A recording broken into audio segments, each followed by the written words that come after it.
I jump at the last possible second, then dive, and then you make it pretty much 9 times out of 10. But show you again in slow motion. So I'm on the ground, propeller just misses me. So you want to start here. You can do this on the right side as well.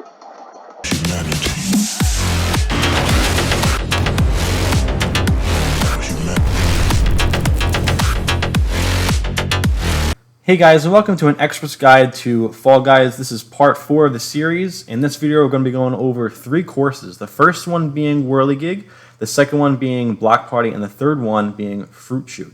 Now, each one of these is pretty straightforward. I'm going to go in depth, really in depth, through each one of these courses, so that by the time this video ends, you'll be able to pass these courses with your eyes closed. So, without further ado, the first one up is Whirlygig, then we're going to go into Block Party, and then we're going to end the video off with Chute. So let's start with Whirlygig. Hey guys, and welcome to Whirlygig. Now here at the very beginning, you can get a quick head start by jumping down this decline. So as you land, just jump one more time, and then jump one more time, and then you'll be ahead of the pack. It gives you a little bit of a boost at the head start. So now, you'll notice how some people are propelling themselves forward by using the obstacles to hit them forward. Now you can do that, however it is a little risky because if you get clipped the wrong way, you can then start going the opposite direction that you want to go. So I don't really do this. I usually just jump over them properly like you're supposed to. But you can use the propellers if you're good at it. I prefer not to do that. Now for this next part, there are 3 different ways that you can jump up across this. One way is jumping from the escalator onto the yellow platform and onto the blue platform. That's one way. That works fine. The other way is you can jump from the escalator, and then if you dive at the correct moment, you could actually just land on that blue platform and skip the yellow platform entirely. And I'm going to show you this one more time. I jump at the last possible second, then dive, and then you make it pretty much 9 times out of 10. The other way, as I'm going to show you right now, is if you mistime your jump or something, if someone knocks you off, you don't have to go back on the escalator and jump up or something like that. All you have to do is jump from the bottom onto that ledge right there, and then hold R2, and your guy will grab onto the ledge and then pick yourself up by himself. Now here, there are 2 ways you could go through these 3 propellers. One is that guy in front of me. You can go through that space there, or you can go through the space that I'm going through right here. And here you just want to time the propellers. It's only 2 propellers. You could the best way to do this is to dive from here forward, and then your guy will land without falling. Now there are 3 different ways that are all like very, very timely effective that can lead you to go on to the next checkpoint. The first way that I'm going to show you is through the middle. Now here you want to stay to the left as close as possible. Then you want to jump and dive from about this point to the point where when you get to the top, your player will be stomach down, flat against the ground. So notice how the propeller actually missed me completely. And I'm going to show you again in slow motion. So I'm on the ground, propeller just misses me. I could probably even go to the left a little bit more. I was probably too much to the right, but it still works. And so there you go. The propeller completely missed me.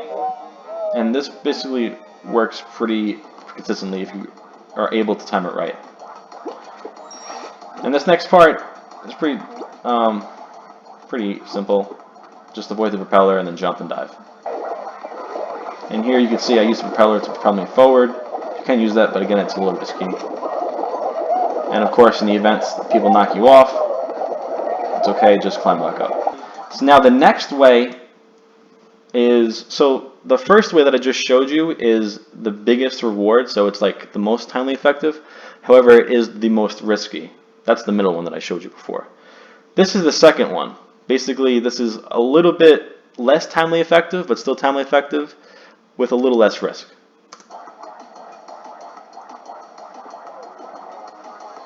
So you want to start here. You can do this on the right side as well. So you want to jump at the last possible second at about there, and then you want to jump and then dive to make the platform, and then this is the checkpoint, and there you go. So that's the second way of getting across that checkpoint.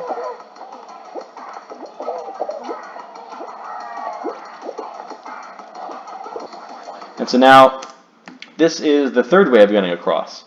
Now this is probably the third to best timely effective method. However, it's like completely like really really low risk. If you have no skill with the game whatsoever, you can just do this and you'll be perfectly fine. You're able to pass all the time.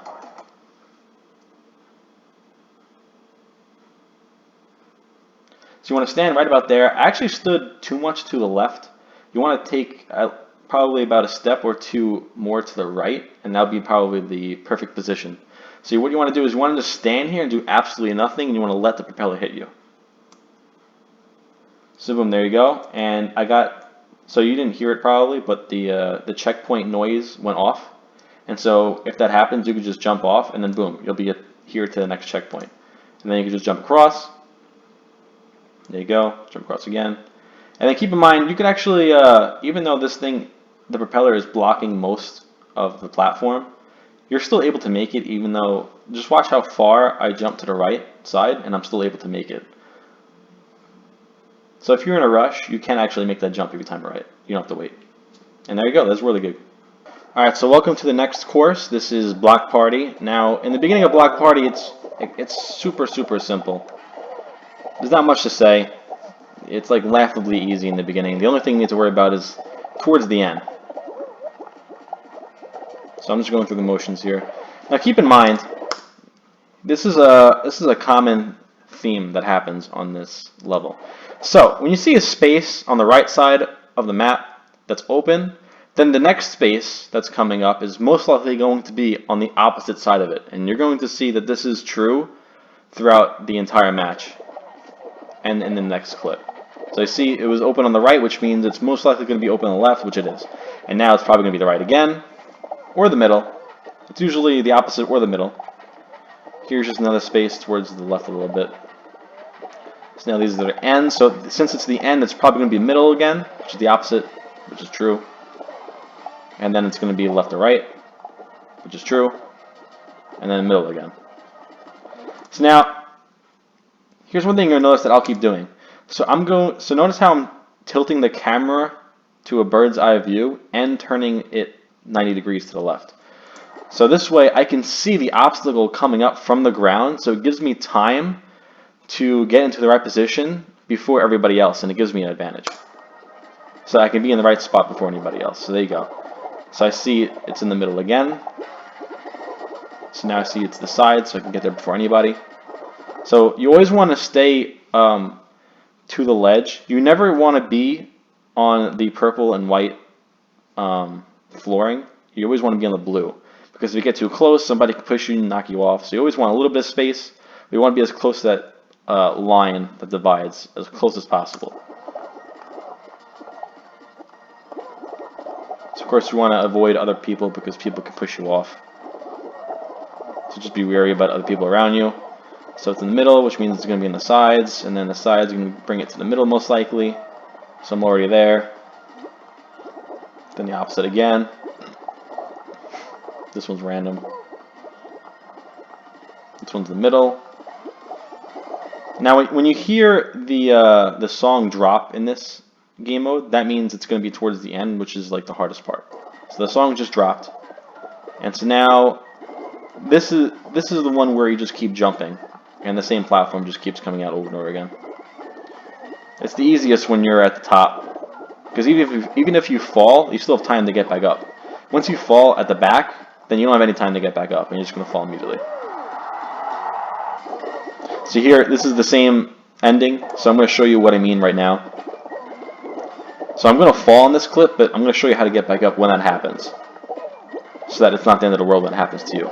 So notice that guy, when I jumped straight up, he actually knocked me on the floor. So I'm not able to jump at this very moment. So now the thing is going to carry me. So now notice how when the thing hit me down, I ran away from it. I did not try to jump over it immediately, because then if you try to do that, you're just going to fall back down again. So it starts sweeping me, so I run away from it and then click X once I see that my character has the footing on the ground. So I jump back over, but then I got hit again. So I'm running again, I jump up, I got hit again, and so now it's going to start sweeping me away. Now I have to make sure that I run away from it so I can get my footing back, and then right before the ledge gets cut off, I jump again back over it, and then I save myself from falling off. So that's what you want to do when you get clipped. So once again, this is the beginning of the next clip. The beginning is always laughably easy. So I'm probably just going to speed this up.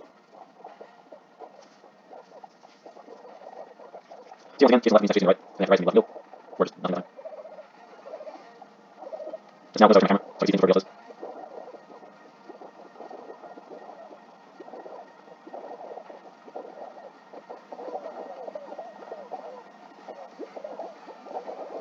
So now here comes the end, the beat drops. Now, since this space is on the right, I already know that the next space is most likely going to be on the left, and that's always the case, pretty much, actually. So the next space is going to be the left. I'm there before I even need to be, and then I just go to the right immediately, then go to the left immediately after this.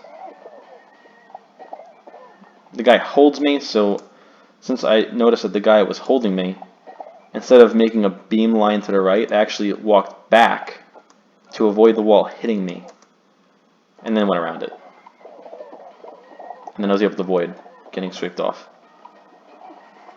And so there you go. That's how you beat Block Party. Alright, so last but not least, we have Fruit Chute. Now, in this course, there's always going to be the first wave of fruit. Now, whether you're starting in the beginning or the end, you always want to wait for that fruit to pass by underneath you and then jump. So notice how some people jump before the fruit got there, and they're going to get hit, and then they're going to have to restart the match. So you want to wait until that fruit passes by. In this clip particularly, the fruit passed by rather quickly. They usually take a longer time to pass by. And so now here, you want to jump at the last possible second on the blue platform, and then you want to dive. And that's how you get the most out of that jump. You want to jump the farthest you can onto this platform as possible. Okay, so the main thing to know about this course is that there are 3 sections in this course. There's the middle, aka the death zone. There's the left side and the right side, which are both the safe zones. You always want to be in the safe zone. You never want to be in the death zone.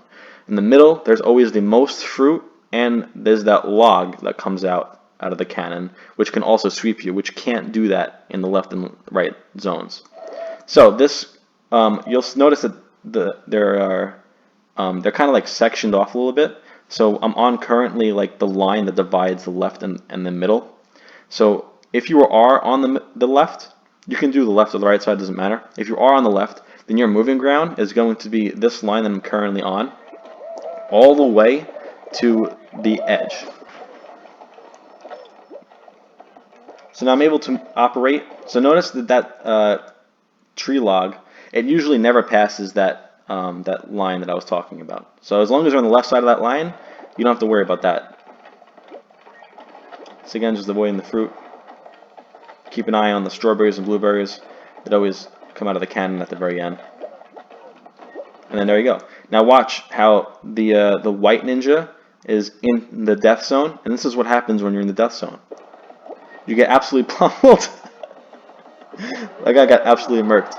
And so there you go. That's why you should always be in the safe zone and not the death zone. Now here's the second clip. Now obviously the fruit took longer to pass by, so I'm waiting for it to pass by, and then I jump. But I actually got pushed. Unfortunately, that happens. But it's better than getting pushed off the entire map completely in the very beginning. So notice how I just wanted to prove to you how jumping does not make you go faster. So you never want to jump on this map. You see how everybody caught up to me there. So again, staying in the safe zone, making sure nothing hits you.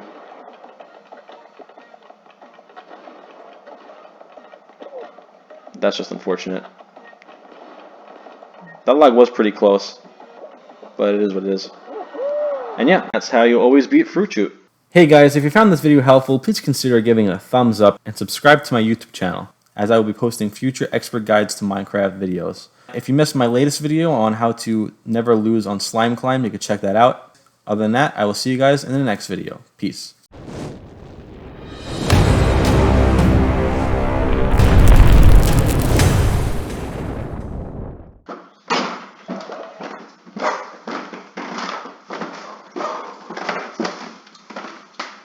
I'm in the middle of making a video. Hiya, how you doing? How's classes? Me and Anthony developed a saying: What is that? pipe, pump, and poop. Sometimes you gotta just lay down the pipe. You gotta get a pump. You gotta boop. I'm leaving this in my video.